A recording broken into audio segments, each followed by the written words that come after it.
Sabemos lo que te hace reír. Hemos sido cómplices. Sabemos cuando tienes prisa. Y hemos visto todas tus travesuras. Conocemos tus secretos porque siempre hemos sido parte de ellos. Calzado Rómulo, más de 3 décadas ofreciendo el verdadero bienestar para sus pies.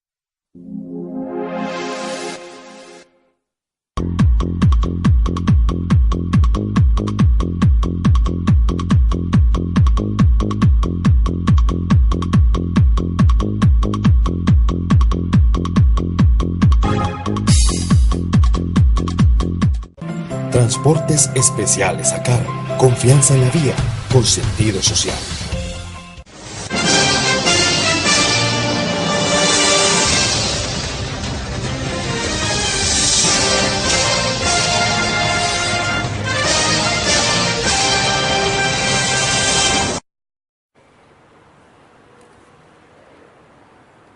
Amables televidentes, se los saluda José Alberto Tejada Echeverri, presentándoles el programa institucional del Canal 2 informativo Nuestra Gente.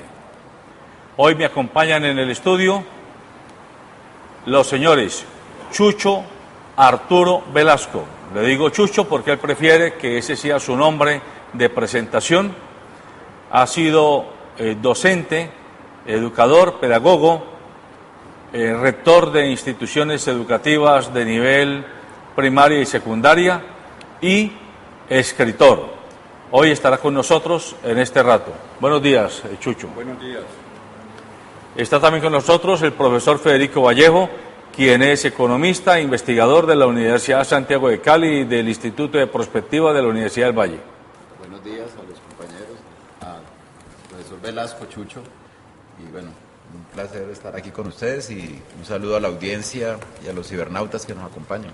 Bien, ahora que estamos amaneciendo después del sinsabor del día de ayer, donde el país entero termina envuelto en una nube de morbo colectivo que impide decantar los hechos relevantes de nuestra realidad para quedarnos en las disquisiciones de la chismografía y de aquellas pasiones que los humanos o escondemos o tratamos de censurar en los demás cuando los tenemos al frente.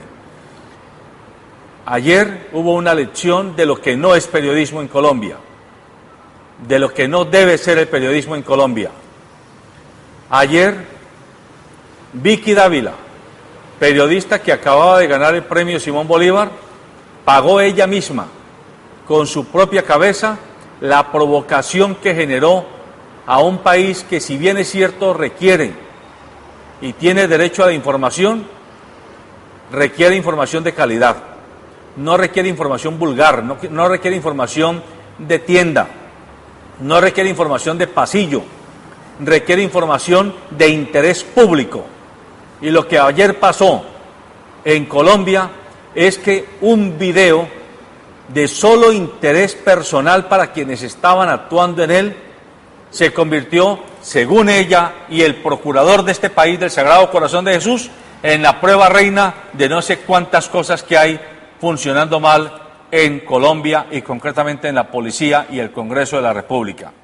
No defendemos a ninguna persona que esté vinculada con actos delincuenciales, pero defendemos el derecho a la intimidad, el derecho a la privacidad y por sobre todo el derecho a la paz, al buen nombre, a la honra de quienes, siendo inocentes por estar al lado de personas que resultan de alguna forma involucradas en hechos, llamémoslos bochornosos, terminan sufriendo más allá de lo que debiera aceptarse. En buena hora, el presidente Juan Manuel Santos, cuando otra periodista, que presumiblemente es muy buena periodista, Ángela Patricia Yaniot, de CNN, le hizo una pregunta envenenada, porque fue envenenada la pregunta. ¿Y usted qué opina del video? Y el presidente Juan Manuel Santos, haciendo alarde de su papel de periodista, porque antes que presidente ha sido periodista, le contestó con una pregunta. ¿Y usted cree, Ángela Patricia, que el video que publicaron es hacer buen periodismo? Se lo digo no como presidente, sino como periodista. Ahí está. Ese punto tiene que ver con el tema que hoy vamos a tratar. Y el tema que hoy vamos a comentar con nuestros invitados es el de la calidad de la educación. ¿Qué tipo de educación tenemos en Colombia? ¿Qué tipo de educación reciben los periodistas, los ingenieros, los médicos, los abogados, los técnicos profesionales, los tecnólogos, los bachilleres, los tenderos, los enfermeros, los plomeros, los electricistas, los transportadores, los vendedores de verduras y de frutas en las galerías y en los almacenes de supermercados, los vendedores que atienden en los call centers y en los almacenes de consumo masivo? ¿Qué tipo de educación reciben los colombianos? Hemos recibido, ¿y para qué sirve ese tipo de educación? ¿Qué tipo de país estamos construyendo con esa calidad de educación? Nada más, recientemente la Universidad de La Sabana acaba de calificar como de mediocres y pobres los resultados que ponderó de 12 universidades, capitalinas todas, con los primíparos que llegan a las universidades. Más del 80% de los estudiantes que llegan a las universidades no tienen comprensión de lectura, no saben leer y no saben escribir. Y estamos hablando solo de la competencia lectora y de la competencia escritora. No tienen el más mínimo sentido de ortografía, no diferencian un sustantivo y un adjetivo, no tienen claridad sobre la sintaxis del idioma, menos son capaces de entender un texto escrito y menos son capaces de entender un texto oído. Cuando en un párrafo escuchamos, no se logra captar el mensaje, la almendra del mensaje. Ese es el tema que hoy vamos a poner sobre la mesa. Profesor Chucho, usted durante toda su vida profesional se dedicó a la rectoría de colegios, bueno, a la docencia y a la rectoría de colegios como Cedros del Líbano. Trabajó todo el planeamiento curricular de instituciones como el Colegio de la Arboleda, colegios que de alguna manera se supone apuntan a aquellos niños y jóvenes de lo más granado, entre comillas, de la sociedad, es decir, de aquellos que tienen plata para pagar una mejor calidad para sus hijos. Pero supongo que producto de esa experiencia, usted encontró que al final la diferencia no es mucha entre el hijo de un rico que paga 1 millón de pesos mensuales en un colegio con el hijo de un pobre que no paga o que si acaso paga 5.000 pesos mensuales cuando vamos a hablar de las competencias con las que salen nuestros muchachos. Explíquenos, por favor. Sí, eso es correcto. Las diferencias que se notan no se deben específicamente al trabajo mismo de la escuela, sino al estrato al que pertenecen. Obviamente el niño rico tiene muchos más recursos que el niño pobre, pero la calidad de la educación podría considerarse muy similar. Todos los colegios se mueven para usar un término de acá de televisión y de radio, se mueven en un dial. Se va desde un lugar hasta otro y las diferencias definitivamente no son sustancialmente grandes. Por lo menos no tan grandes como ciertas diferencias individuales que sí se presentan. De vez en cuando aparece un muchacho bueno que tampoco ha necesitado mucho de la escuela. Él de todas maneras iba a ser bueno en cualquier entorno. En este momento la educación de Colombia está en un lugar terrible. Las pruebas PISA que se aplican en todo el mundo siempre nos ubican en unos lugares horrorosos. La última vez creo que le ganamos a Perú y a un principado por allá de esos de las Arabias. Entonces es una situación muy complicada. Ahora, existen diferencias entre la educación de los diferentes países. Los países de la Unión Europea, por ejemplo, ellos se pusieron de acuerdo. Imagínense lo difícil que debe ser poner de acuerdo a un italiano, a un español y a un francés. Y sin embargo lograron ponerse de acuerdo en que debían perseguir unas competencias básicas para todas las personas que viven en esos países. Y desde ahí se hicieron los currículums y sobre ese currículum es que estamos siendo evaluados en PISA y siempre nos vamos a seguir rajando mientras aquí no cambiemos las cosas. Ese es el primer punto. La organización educacional de nosotros no se puede comparar con lo que está sucediendo en el mundo en este momento. Vivimos llenos de mitos. Uno oye en la calle es que la educación de Colombia es mucho mejor que la de Estados Unidos. Eso es paja, eso es mentira.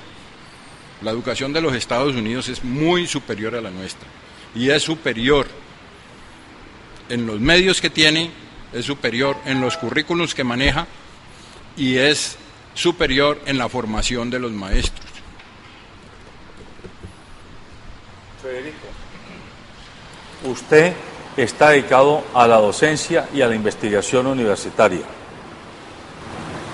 Como profesor, ¿qué pasa con la educación en Colombia? Bueno, uno mira, hay dos elementos un poco amarrando lo que decía Chucho. Hay una cuestión alrededor de cuál es la formación de base que traen los muchachos, que por supuesto depende en gran medida del currículo, tal como se está pensando. Ahora hablamos un poco sobre esos currículos, esos contenidos, qué se enseña, eso sería el currículo, por ponerlo en términos rasos.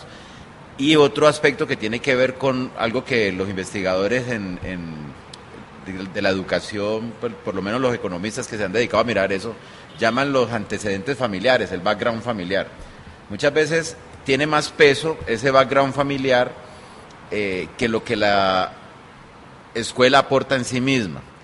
Uno, sin hacer, digámoslo así, una investigación muy a fondo en ese sentido, sino simplemente con la experiencia diaria, uno dice, bueno, este muchacho que descolla, ¿quién es? Y normalmente lo usual es que uno encuentre, bueno, que detrás de él hay una familia organizada, una mesa en donde se almuerza y se habla de ciertos temas, una disposición de una biblioteca, etcétera, etcétera. O sea que esas condiciones iniciales pesan y eso se vuelve complejo porque digamos que cuando la gente empieza la carrera universitaria, todo el mundo no es un partidor uniforme. Hay personas que van muy adelantados y hay otros que están mucho más rezagados. A la educación superior le ha tocado darse un poco la pela en hacer la proficiencia para nivelar. Y hay mucho del esfuerzo a veces de los profesores en primeros semestres se basa en eso. Mi experiencia, pues, no tanto acá en la Santiago, el público es más homogéneo, pero por ejemplo en una universidad del Valle donde he llegado a ser docente de primeros semestres, uno lo encuentra, ¿cierto? Los muchachos que vienen de colegios, pues, de aquí de Cali, del Alemán, del Jefferson, tienen una segunda lengua, tienen un background familiar alto que les da un capital, pues, y compiten con otras personas, pues, que no tienen exactamente las mismas posibilidades iniciales. Eso se traduce en calidad para la educación superior, pero el problema está en el antecedente, como bien lo señalaba Chucho ahora, y es en la formación básica y secundaria. Entonces, habría que pensarlo un poco sobre cuáles son esos factores que están incidiendo para la educación, para la calidad de la educación en ese aspecto. Digamos que a nosotros nos toca apagar el incendio que nos entrega la educación anterior, ¿no? El bachillerato y la básica. Bueno, vamos a saludar a David Andrade poniéndole una puya en la espalda. Una de las competencias que hay que trabajar en una sociedad como la colombiana, y quiere ser seria y competitiva, es la de la puntualidad en los compromisos que tenemos. Y entonces, cuando no llegamos a tiempo al programa, no solo no merecemos el cheque que se nos paga, sino que alteramos la disposición orgánica. Pero fuera de broma, porque esto es medio en broma y medio en serio, es que al final de cuentas la educación nuestra es una educación que no desarrolla competencias. Es una educación o que pasa para titulaciones o pasa para memorizaciones y prestigios, casi todos irrelevantes e inservibles. Su opinión, ya que ha entrado con la banderilla en el hombro. Bueno, ya queda uno como con el cuello hacia abajo. Sí, señor. Sí, así es, y finalmente no solamente es que un individuo es el que termina perjudicado por esa situación, no es un niño que se echa a perder ni una familia, sino que se vuelve un fenómeno colectivo donde, todo el mundo empieza a actuar y empieza, digamos, a fallar el sistema. Por eso, digamos, en el tema de la movilidad y en tema digamos, de otros elementos, cada cual cree que está haciendo lo correcto y finalmente genera unos trastornos que nos colapsan a todo el mundo por digamos, no prever que esa acción del individuo tiene que ver con todos los demás ahí. Pero un poquito entrando, digamos, al tema de la experiencia también docente que tenemos y lo que Federico estaba planteando es muy interesante. Y con lo que tú estabas planteando también, y Arturo, Chucho, digamos, nos puede contar qué está pasando ahí en las instituciones. Tú lo has planteado, José Alberto, que es que no es que la universidad o el colegio esté haciendo una acción benéfica, se están pagando dineros y se están pagando una buena cantidad de dinero. Yo creo que la rentabilidad en los colegios son altas, cada niño paga 1 millón, 1.200.000, en la universidad también el costo es importante para que la universidad al colegio le entregue un cartoncito y se vaya y no sea responsable de lo que va a pasar con ese muchacho en el mercado laboral o de lo que va a pasar en la universidad con ese muchacho. Entonces yo creo que viéndolo desde esa perspectiva, no es posible que uno pague 1.200.000 mensuales para mandar al niñito al colegio y luego se lo entregan graduados y en la universidad el niño es un desastre. Debe haber una responsabilidad de los colegios, además de los que cobran caro, ¿cierto?, para que haya un resultado y la educación del pelado no se limite, como lo dice Federico, a la formación que finalmente el papá esté dándole en la casa, en el almuerzo, con la biblioteca, colocándole a ver unos programas de televisión positivos. Entonces, finalmente, ¿dónde estamos? En que los papás tienen que pagar un dineral, pero el colegio le dice, no, la formación depende de usted y usted es el que lo tiene que formar en su casa. Bueno, en ese contexto, y como Colombia de alguna manera quiere entrar, o quiere no, debe entrar a las grandes ligas de los mercados internacionales, de la competitividad, palabreja que dice mucho y no dice nada a la hora de la verdad. En todo caso, que quedemos capaces de subirnos al ring y pelear Mike Tyson con Pluma Valencia, y que no vamos a terminar noqueados solamente con subirnos al ring. De eso se trata. Comparemos lo que pasa en países como Finlandia, que se supone tiene el mejor modelo educativo en el mundo, países como Corea, países como Singapur, que son los que le siguen. En Finlandia, la información que se tiene es que los niños comienzan escuela a los 7 años, no antes, a los 7 años. En Finlandia no hay párvulos, pérvulos, pírvulos, nada de esas vainas. No hay prekinder, a los 7 años comienza a estudiar. Yo creo que yo soy de esa época, cuando en Colombia no había nada de esas vainas. Y uno entraba a los 6 años o 7 a estudiar de entrada. Iba uno a la clase sin ese cuentico de que hay que entrar a los 2 años o al año. Un muchachito que debe estar en la casa con los pañales ya lo tienen disque estudiando una cantidad de cosas. Y si no se lo hace, estamos tarando el muchacho. En Finlandia, repito, a los 7 años. Pero segundo, entiendo que en Finlandia 1 de cada 10 aspirantes a la educación, a las licenciaturas, solo 1 de cada 10 logra ser maestro. O sea que es la profesión más exigente en formación, pero al mismo tiempo es la profesión más respetada a nivel social, por encima de una ingeniería. Comencemos solo por ahí. Comenten ustedes, que son educadores, ese tipo de aspectos de la educación finlandesa. Bueno, sí, es cierto que la educación debe empezar alrededor de los 7 años, pero cuando tú decías que el niño se quede con los pañales en la casa, también debe quedarse con la mamá, por ejemplo. En este momento en nuestra sociedad es un imposible. Es un imposible de marca mayor. Yo conozco bastante la educación preescolar porque pues en mi familia poseemos un preescolar. Ahora bien, esos niños requieren cuidado, requieren un aprestamiento que si no están los padres en su casa para dárselos, es absolutamente necesario que otras personas se los den. Es absolutamente vital que esos niños sean cuidados, que no permanezcan, por ejemplo, con una sirvienta en la casa. Entonces eso es lo que en alguna medida empieza a justificar la educación de la primera infancia. Ahora, se tiene que hacer hincapié en el cuidado y en la formación de valores. Esa es básicamente la idea. Ellos aprenden una que otra cosita. No se trata de agarrar a un niño a presionarlo a que aprenda a leer, a escribir a los 2 años. No. Se trata de que tenga los cuidados que necesita, que coma lo que necesita. Y que juegue mucho. Y que juegue. Y que juegue y se divierta. Ese es básicamente el punto central de esto. Yo también llegué a la escuela primero de primaria.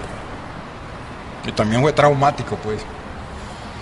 Creo que todos recordamos esa experiencia como no muy grata, que digamos. Después me empezó a gustar, pero de entrada no mucho.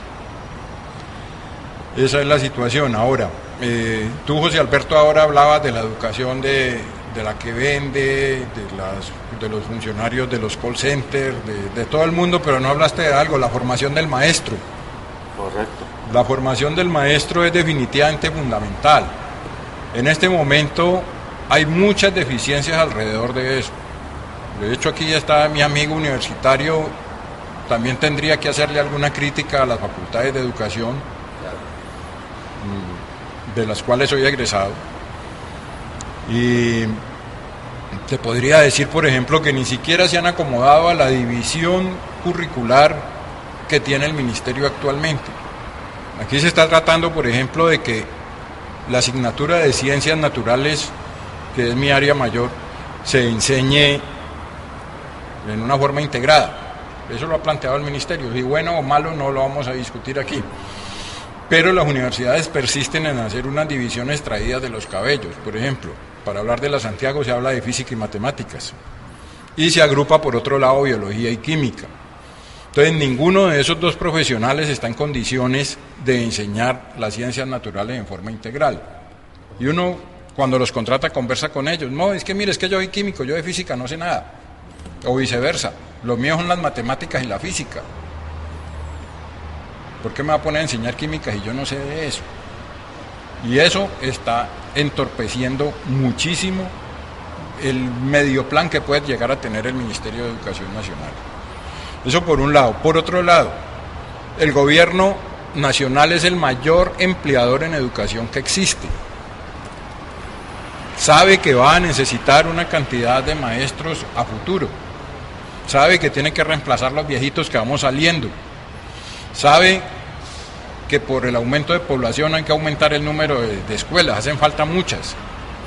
Entonces sabe que va a contratar maestros y debe colaborar en esa formación. En este momento, ¿quién escoge una carrera de educación? La escoge el muchacho que se presentó a medicina y no lo recibieron y dijo, pues estudiamos biología y química en la Santiago. O el otro que quería ser ingeniero y no lo recibieron, entonces, pues como no me recibieron allá, yo tengo que estudiar, entonces me meto a matemáticas y física aquí en el Valle y me reciben porque ahí piden menos.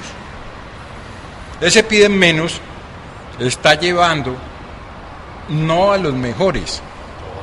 Y si le agregamos algo más complicado todavía, alguien que no quería estudiar eso, porque está bien que uno a lo mejor no sea tan inteligente ni tan pilo, pero uno quiere ser maestro, uno puede superarse, pero si de entrada uno no quiere, no va a ser un buen maestro.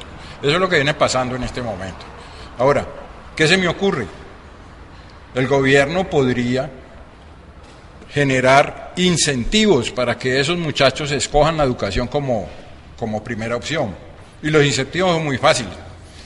Los que venimos de estratos populares, sabemos que llegar a la universidad es un problema en cuanto tenemos que pagar, por ejemplo. No tenemos dinero. Pero si a uno le dicen, mire, el gobierno está haciendo un programa donde usted entra a una carrera de educación, el gobierno le paga, el gobierno cuando usted salga lo contrata y de lo que le paga le saca para que pague los estudios que hizo, eso se vuelve atractivo, se lo aseguro. Se vuelve atractivo y de esa manera muchachos muy buenos van a escoger ser maestros.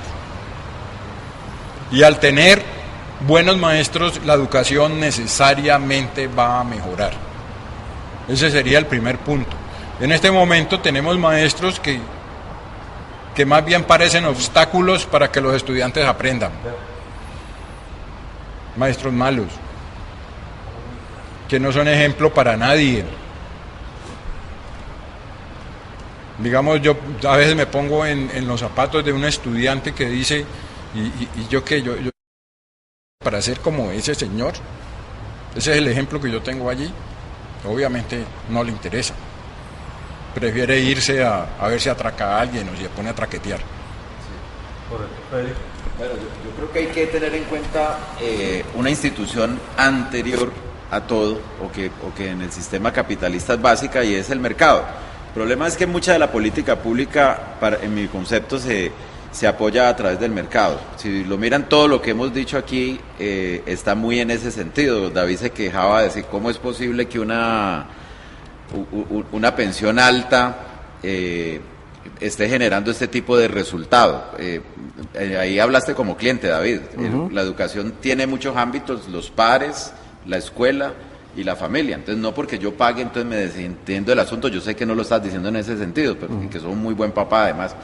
Pero el tema sí es que existe una suerte como de conciencia colectiva errónea en ese sentido, que piensa que la escuela es la encargada de socializar al muchacho. Ese es un primer punto. Lo otro, entran más temprano porque, como bien lo está diciendo Chucho, la sociedad actual ha hecho que la mujer tenga que participar en el mercado laboral y entonces compra lo demás.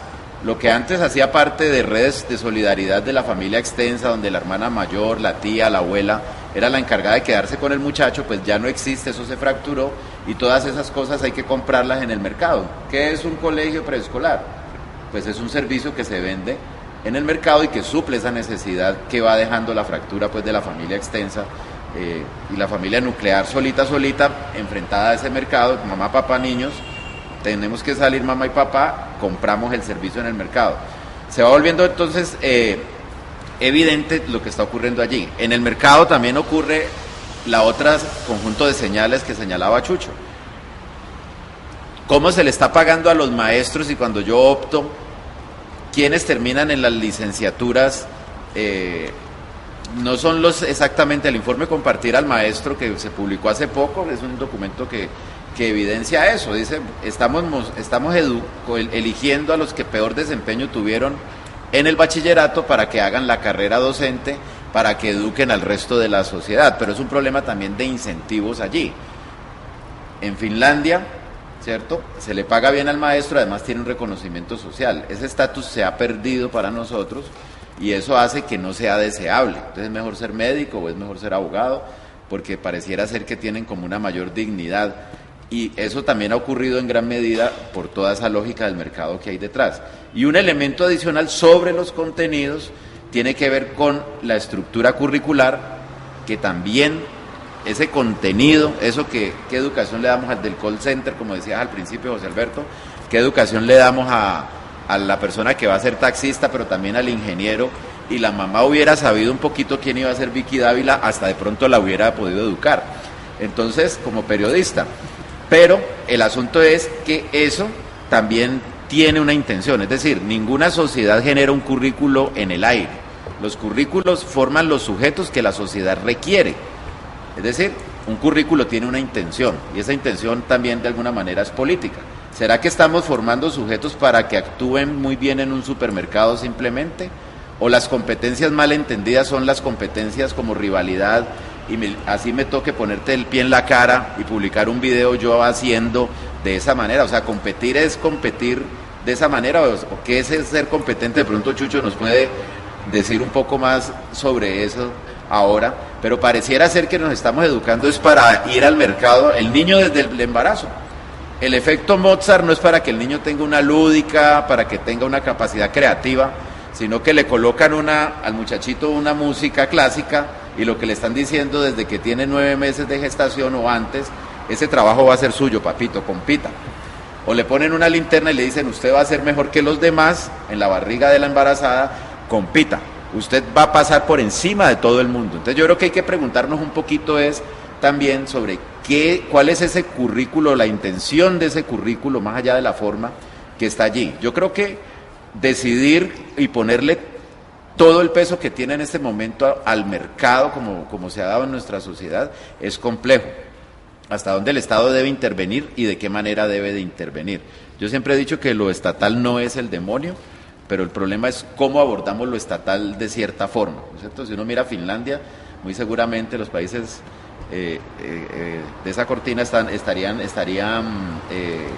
digámoslo así, con una importante peso en la educación estatal.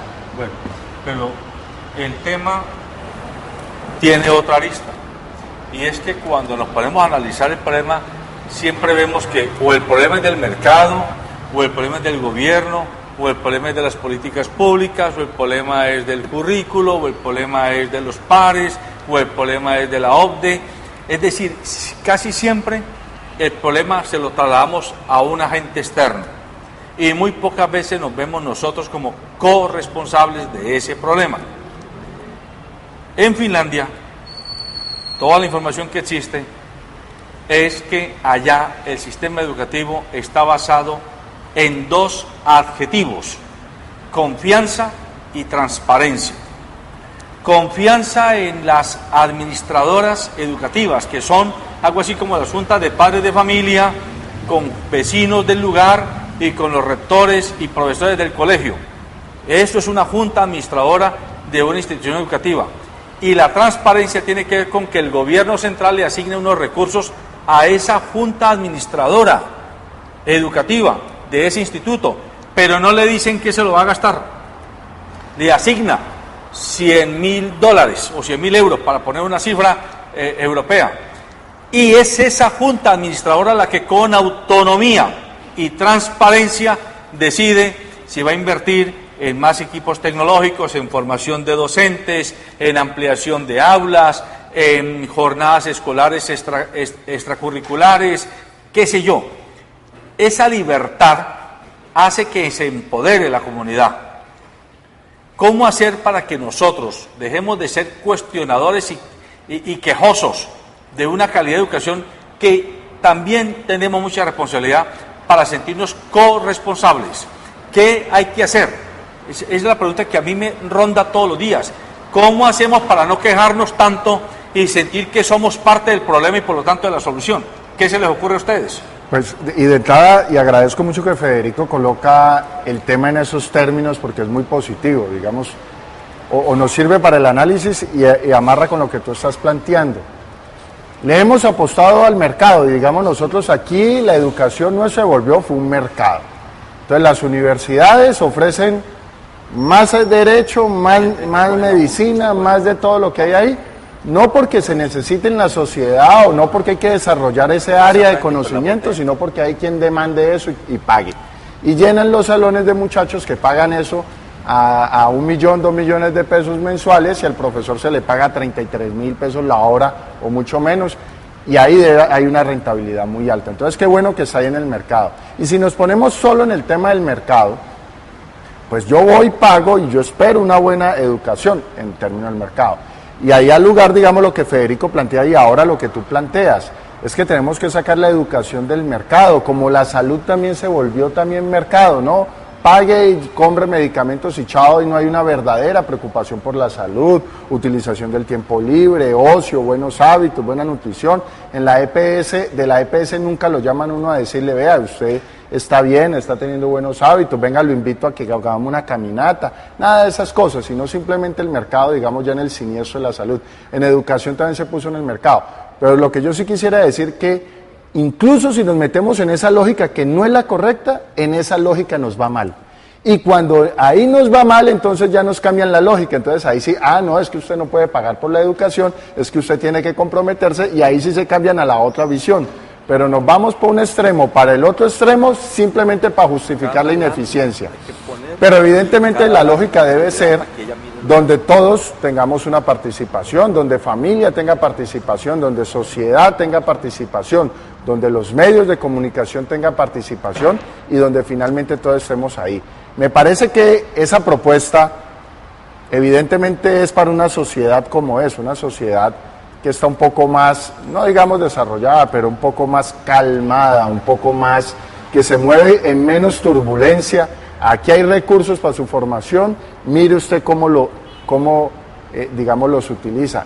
Y eso tiene lógica, porque si nosotros queremos enseñarle a los muchachos respeto en alguna institución, en algún lugar, en alguna ciudad, en algún pueblo, el respeto seguramente se podrá llegar mejor vía fútbol, o en otros vía música, o en otros vía no sé qué. Entonces dar esa libertad para que se utilice la herramienta mucho más efectiva para el logro de objetivos, pero tiene que ser en una sociedad verdaderamente comprometida. Entonces yo creo que antes de llegar allá, evidentemente hay que empezar a comprometer a la familia sin duda alguna, porque los muchachos van, aprenden una teoría y el papá viene y le dice, pero eso es cuento, como dice Federico, no comparta. Si usted tiene este libro, no se le ocurra decir a sus compañeros que usted tiene el libro, porque eso es para usted, para que usted le vaya mejor y no a los otros.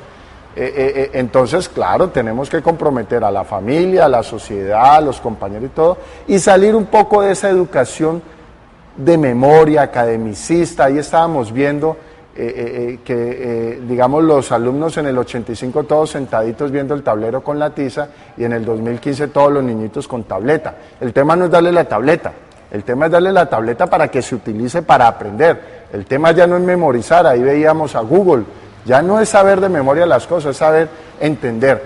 Y en eso remato nomás para extenderme a algo que Arturo estaba diciendo. Incluso ni siquiera es formar pedagogos, decir usted salió pedagogo, sino que es que el profesor tenga verdaderamente la actitud. ¿Quién dijo que el profesor se las tiene que saber? Ahí está el Google, ahí están los libros. Lo que tiene que tener es la vocación para decir, pues si yo no sé y yo quiero enseñar, pues yo voy a tener que aprender. Y lo que más el educador tiene que aprender es el método, el mecanismo de poder acercarse a los problemas, buscar la información, entender y comprenderlos, y de ahí obtener las respuestas. No es que yo no sé de química y entonces a mí eso no me pregunta, a mí no me pongan a enseñar eso, porque en realidad usted no enseña química, usted lo que en realidad está enseñando es la manera de relacionarse, digamos, con los elementos que componen la química. A ver, José Alberto tocó un punto que me parece esencial, y es el hecho de cómo la comunidad no se apropia de sus instituciones educativas. No sé si es, yo no lo he visto y no en Colombia. Aquí hay gente que vive en Dapa y tiene los hijos en el colegio La Arboleda, me consta porque los tuve como alumnos. Y conozco gente que vive en Ciudad Jardín y tiene los hijos en el colegio Jefferson. A ese que vive en Ciudad Jardín le importan los colegios de Ciudad Jardín más allá de lo que lo estorban para desplazarse. A ese que vive en Dapa le importan los colegios del norte en algo cuando él tiene sus muchachos por acá en el sur. La verdad es que no se apropian de lo que tienen ahí al lado y se toman decisiones de yo me salvo solo. Es algo que sucede mucho en Colombia y sucede mucho más en Cali que en cualquier otra parte. Mi barrio, Ciudad del Jardín, es un suburbio de élite con pésimos servicios públicos, con pésimas vías y todo. Y la culpa no es del municipio, la culpa es de la gente que llegó allá a arreglársela solo. Yo tengo plata, seguridad, le pongo un muro a mi casa. No tengo agua, hago un pozo. No tengo energía, compro una planta. Y así se fue desarrollando ese suburbio. No tiene servicios públicos. Están comiendo de su cocinado. Exactamente. Lo mismo pasa con los colegios. Entonces a mí me parece que el colegio bueno es el Jefferson. Entonces yo vivo acá en Jamundí, yo llevo a mi hijo todos los días y creo los problemas de movilidad y todo lo que tenemos nosotros. Pero en últimas, ¿qué falta ahí? Solidaridad. Entender ese colegio de mi barrio. Es malito, pues vamos a mejorarlo, vamos a trabajar todos en mejorarlo. Eso no se da aquí. Eso no se da aquí. Yo conozco de cerca la educación de los Estados Unidos. Mis nietos viven allá y disfrutan esa educación, y es así. Los padres de familia, los fines de semana, van, pintan el colegio, lo arreglan, lo limpian. Hay muchas cosas que pueden hacer. Al mismo tiempo el Estado prohíbe que uno vaya a meter el hijo en otro colegio de otro barrio. Eso no es como aquí que uno escoge a no, y es que hasta en los colegios públicos. Y es el país más capitalista del mundo. Y es el país más capitalista. Y tiene ese tipo de formalidades muy claras. Usted quiere irse a meter al colegio de otro barrio, pues va a tener que pagar un poco de plata como si fuera privado. Pero mire que Chucho está tocando, le está poniendo el dedo, porque es que es ese individualismo recalcitrante el que finalmente nos está ahogando a todos. Usted acaba de poner un ejemplo, pero gráfico. Claro, como yo tengo plata, ¿qué me importa que no haya acueducto? Yo hago un pozo profundo. Como tengo plata, ¿qué me importa que no haya energía? Que se jodan los demás. Yo tengo como traer mi propia planta eléctrica. Me importa un carajo. No les falta sino que tengan la posibilidad de levantar avionetas y por el aire, y les importa si hay vías o no hay vías. Y al final eso se vuelve un boomerang, eso se devuelve, esto termina colapsando como hoy está colapsada toda Ciudad Jardín. Pero también es importante, los países más desarrollados en el tema educativo no son precisamente países comunistas, son países capitalistas. Estados Unidos, Finlandia, Reino Unido, Corea del Sur, Hong Kong, Singapur, la China misma. Y en esos países uno de los elementos es la respetabilidad del educador y la relación escuela-comunidad, todo cerca, todo integrado, como se integra el puesto de salud y se integra la iglesia del barrio. Yo le hago ahí una anotacioncita a José Alberto.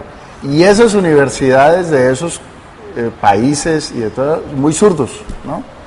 Claro. Ves que las formaciones de los muchachos cuando llegan a la universidad y los profesores y la vaina son, digamos, pues zurdos, de pronto suena despectivo, pero más, digamos, con un corte social y no tan capitalista. Es decir, los capitalistas están formando gente con una sensibilidad social mucho más elevada que otros países y que lo que uno esperaría de un país capitalista. Sí. Bueno, hay que revisar los datos de las pruebas internacionales y ver que Cuba siempre descolla por encima de todos los demás, ¿no? Ahí tenemos una pregunta para responder, porque como bien lo decías, es la lógica, si mercado o Estado, pues el viejo dilema es lo que estaría pues allí en el fondo de la política. Yo reitero, el Estado no es el demonio, el problema es cómo lo establecemos. Nuestra sociedad por ley implica a través de los PEI, los planes, los proyectos educativos institucionales, implican que los papás se involucren. El problema es cómo se involucran y, como todo en la política pública nuestra, a veces deja una responsabilidad sin dientes. Entonces, si yo estoy en Finlandia y soy un papá, comillas, empoderado dentro de la escuela, mi empoderamiento tiene que ver con incidir en la forma como ejecutamos. Pero resulta que el empoderamiento de las escuelas acá públicas tienen que ver con los papás que tienen que mirar de qué manera tapan la gotera del techo. Y entonces, bueno, listo, que hagamos una rifa, que hagamos un baile para tapar la gotera del techo de la biblioteca, pues estaría bien si eso es una expresión de solidaridad y de pertenencia. Pero el problema está cuando no hacemos eso porque expresamos esa solidaridad o pertenencia, sino porque se vuelve una necesidad. Es decir, cuando asumimos la responsabilidad que debería de ser del Estado. Entonces digo, ¿cuál es el tipo de responsabilidades que debería de asumir la comunidad? No le estoy diciendo que no la asuma. Esa palabra empoderamiento no me gusta, pero si nos vamos a empoderar, ¿empoderar de qué? ¿Empoderar de ser los ejecutores y diseñadores de la política al interior del colegio? ¿O empoderados para suplir lo que el Estado está dejando de hacer? Porque la lógica de la capitación simplemente dice que el dinero debe de gastarlo en los costos variables, en pagar maestros, en comprar tizas, marcadores, detergentes, pagar servicios, y no alcanza para la infraestructura y se va quedando rezagada. Entonces yo creo que eso hay que mirarlo un poquitico con pinzas también, porque a nosotros la ley sí establece, y el instrumento de eso son los programas institucionales, y digamos que la nueva ley de educación, nueva entre comillas, pues si la comparamos con lo que nos tocó a nosotros, sí pretende que el papá esté dentro del colegio. El punto es cómo lo hace. En el colegio privado, como bien lo señalaba el profesor Velasco, tienen esa cierta idea de que, bueno, yo hago parte de la Junta de Padres, pero me involucro hasta cierto punto, porque finalmente, de nuevo el individualismo por delante, yo ya estoy pagando por un servicio y bien caro, entonces que hagan las cosas bien allá, porque yo estoy pagando por ese servicio, ¿sí? Se lo piensan algo así como que ni más faltaba que yo vaya a un buen restaurante y de repeso tenga que lavar yo el plato. Se lo piensan solo como un servicio que se demanda, no como un proceso en el que se están formando sus muchachos. Y entonces cae toda esa debacle de la que estábamos hablando ahora, bueno, la solución individual. Pero nos quedan muy poquitos minutos, pero yo quiero que le metamos el dedo a otro granito que hay en todo este universo de la educación. El rol de los educadores y de los gremios de educadores. Yo tuve la oportunidad hace muchos años de estar muy cerca de SUTEP, de estar muy cerca de ASPO, la Asociación Sindical de Profesores Universitarios, de Humabalca, de Seneducadores, es decir, las asociaciones sindicales de maestros de primaria, de secundaria y de universidad. Todos ellos que con la FECODE son los organismos sociales, gremiales y sindicales de esos 400.000 educadores registrados en el país. Que ganan casi 3 millones según la ministra Parodi. Bueno, pero la pregunta que yo me hago es, desde hace 30 años, la reivindicación de esos sindicatos es la misma, hace 30 años que hoy. Yo no he visto, y era uno de los debates que se hacía en esa época, en qué momento los educadores hacen una propuesta de calidad, una propuesta que tenga sustancia. No, ellos son los primeros que mandan un mensaje perverso al sistema. Estoy defendiendo mi salario, mi estabilidad. Por ejemplo, todo el rechazo a las evaluaciones de los educadores, que porque eso es neoliberalismo, que porque eso... Un momentico, ¿cómo así que un médico opera y no hay que mirar si tiene el pulso bueno o el pulso malo? Y entonces viene y me raja y me tocó el hígado cuando me estaba tocando el riñón. Entonces, esa presunción de impunidad que han querido los maestros también nos tiene como nos tiene. Y yo soy de los que creo que mucha de la responsabilidad en esta debacle educativa está en esos sindicatos. Ahora mismo, con el reciente paro de maestros del año pasado, aquí en el Valle del Cauca, en SUTEP, hubo un cisma y casi que hay 2 sindicatos al interior de SUTEP ya, porque muchos maestros se atrevieron a decir que los dirigentes del magisterio estaban haciendo negocios propios para ubicarse ellos políticamente con el gobierno, es decir, no importa el interés colectivo. Ahí juega ese papel y hay que mostrarlo. Sí, los sindicatos de los maestros pues son iguales a todos los sindicatos. Buscan siempre unos beneficios inmediatos, normalmente se refieren a salarios y a estabilidad. No se entiende de otra manera. Ellos manejan mucho lo que algunos llaman conciencia gremial. Si tú eres de los míos, yo te defiendo, no me importa si sos bueno o malo o lo que sea. Es un maniqueísmo ideológico. Entonces, horroroso esa parte. Ahora hay que reconocer que ellos también se han organizado así para defenderse, porque si no los cargos de maestros serían de libre remoción por cualquier político y ya no importaría si bueno o malo, simplemente yo tengo que meter a mis amigos cuando yo llegue a tal puesto. Eso ellos lo han evitado. Las reivindicaciones que han logrado no son muchas, son pírricas, es la profesión peor pagada de todas las que hay en Colombia. Yo creo que no existe otra. De golpe los médicos ya están arrimando, ¿no? Sí. La La misma crítica a los docentes es a los médicos con el sistema de salud. Está pasando todo y nunca dijeron nada. Los médicos se están sindicalizando en este momento, ¿no? Y los profesionales de especialistas en medicina están pensando en hacer sindicatos para no resistir como sujetos individuales, sino desde un punto de vista gremial, ¿no? Sí, pero entonces nos quedamos en eso, ¿no? La lucha por la calidad, bueno, en algún momento existió lo que se llamó el Movimiento Pedagógico Nacional, que era auspiciado por FECODE y salieron cosas buenas de allí, sobre todo alrededor de la Universidad Pedagógica en Bogotá. Una que otra propuesta interesante, pero lo mismo de siempre. Unos cuantos consiguieron buen puesto y ya se olvidaron del asunto. A ver, Rodríguez, para no ir muy lejos. ¿Sí? muchos. Hasta ahí llegó todo su discurso. Hasta ahí llega el discurso, porque pues ya usted es secretario, ya usted ya no puede poner a hablar carreta, ya es parte del... También ha pasado en el resto de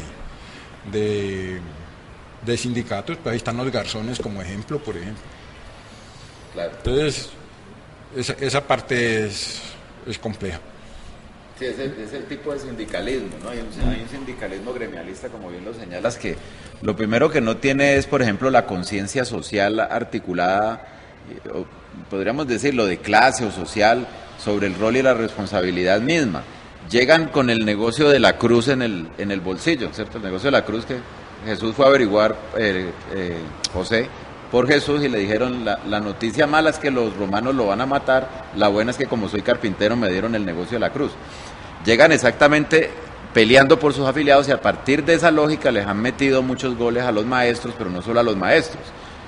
Se plantea una reforma, entonces se dice la reforma va a ser no para los afiliados, tranquilos, llegan dando un parte de tranquilidad, eso es para unos muchachos nuevos que van a contratar, como 4 o 5, pero el afiliado viejo que viene con el antiguo régimen no le va a pasar nada, los derechos adquiridos no se les toca. Entonces lo que se ha hecho es que por sustracción de materia, ¿cierto? Los que tenían una buena condición salarial, con un buen incentivo para estar y permanecer allí, pues se jubilan o se mueren porque pues el tiempo pasa. Y los que van entrando entran con esa nueva condición, pero el sindicato no tuvo la claridad de que lo que estaba cambiando era una política pública del sistema entero, ¿sí? Entonces, bajo esa lógica, se han hecho muchas políticas en donde esa concepción precaria de muchos sindicatos, ahí dentro de los sindicatos, gente también que tiene unas apuestas, el CEIDA DIDA en Medellín, tiene un grupo de investigación importante allí, que es el Seminario Permanente Vygotsky, propuestas alternativas desde el punto de vista de la política pública, pero también desde el punto de vista de las apuestas de pedagogía, una apuesta de construcción de sujeto particular. Digamos que no todo está perdido allí, pero sí hay un fraccionamiento, ¿no?, dentro de esas posturas al interior de los sindicatos. Y hay un grueso, digámoslo así, una gruesa parte de ese sindicato que no tiene claro cuál es su rol y se han vuelto simplemente unos reivindicadores de salarios, que es una cosa necesaria, pero no debería ser lo único. Me quedan 3 minutos. Ajá. A cada uno le doy un momentico para que le dé un mensaje a padres de familia o en todo caso adultos, que si no tienen hijos hoy los van a tener mañana. ¿Qué actitud asumir frente al reto educativo de sus familias? Lo primero, tratar de participar de los procesos pedagógicos que se les están proponiendo a los niños. Lo segundo, vigilar a los maestros. Los maestros, ahora hablamos del rol de los sindicatos, pero el rol individual de los maestros también a rato se pone terrible. Hay maestros que simplemente llegan a la clase y se convierten en reyes de niños. De esa manera no se puede aprender democracia, y es lo primero que se tiene que aprender. Esos pequeños dictadores de las clases que piensan que el rector es un instrumento de ellos para apaciguarle a los niños, pero apenas estén tranquilos se vaya y quedarse haciendo lo que le da la gana, eso tiene que ser vigilado, y el padre de familia es el primero que puede observar esos asuntos. Hay otros maestros que también se complican en el rol, pensando que ellos son eróticamente neutros, que no odian ni quieren a nadie, que son justos. Se llenan de una santidad que realmente no existe. Se tiene que admitir que el maestro es un ser que tiene afectos y que tiene desafectos, y hay que ayudarle a trabajar con ambas cosas. Tenemos otro maestro que asume un rol de servidor, de sirviente más bien. Eso tiene que ver mucho con los orígenes de la profesión, ¿no? La profesión al principio eran los preceptores, que eran unos criados muy importantes que acompañaban a los niños. Pues eso se ha conservado de alguna forma, y hay mucho maestro muy regalado frente a los padres de familia que tienen poder económico, y eso también se tira a las relaciones en la escuela y también debe ser denunciado por los padres de familia. Bueno, yo no daría recomendación porque tengo justamente el lío, a 2 años de que mi niño tenga que empezar el colegio de grandes, como le dicen, en manos creativas. Tengo la cabeza vuelta, no sé para dónde pegar, asumo el regaño de Arturo de Chucho diciendo, si usted vive en un lugar no lo mande para el otro. Yo ya estaba pensando que los de mayor probabilidad están al otro lado. Pero sí quiero decir una cosa, esto sí lo puedo decir con claridad. Secretarías de Educación Municipal, Departamental, no pueden seguir siendo simplemente cajas para contratar como lo decía Federico, jabón, vigilancia y toda esa vaina, y no estén liderando procesos académicos, no estén hablando de estos temas, no estén diciendo cómo nos vamos a diferenciar en tema educativo Cali de Bogotá, de Medellín, de Popayán. Secretarías de Educación que simplemente están administrando unos recursos y que ahí no se está trabajando educación e información. Eso no puede seguir más. Muy bien, amables televidentes, el tiempo se nos acabó. Recuerden que este programa es un aperitivo para que usted se le abra el apetito por buscar información completa, veraz, oportuna, que le permita ejercer su ciudadanía activa. Si tenemos ciudadanos activos, tenemos ciudadanos responsables. Si tenemos ciudadanos responsables, tenemos menos adultos con mentalidad de menores de edad. Necesitamos una sociedad que claramente tenga adultos que se asuman como adultos y no que se asuman como adultos para reivindicar sus derechos y sus libertades y se asuman como menores para reivindicar sus derechos y sus congraciarse con todo aquello que les conviene. Así no se es consecuente. Hay que ser consecuentes y la mejor manera de educar a un niño y a un joven es que vea que el adulto es responsable por sí y ante sí de lo que está haciendo en la vida y con su vida. Y hacer con la vida y con su vida es hacer con la sociedad. Y eso es educarse. Buenos días.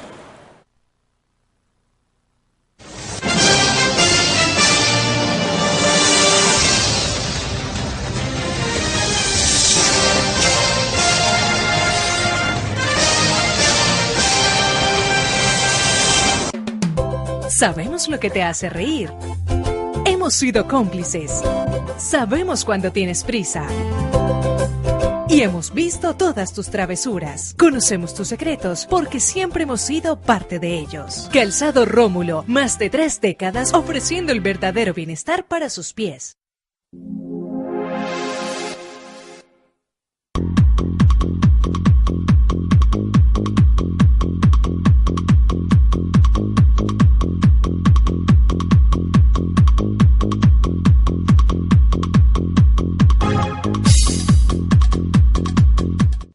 Transportes especiales a cargo. Confianza en la vía, con sentido social.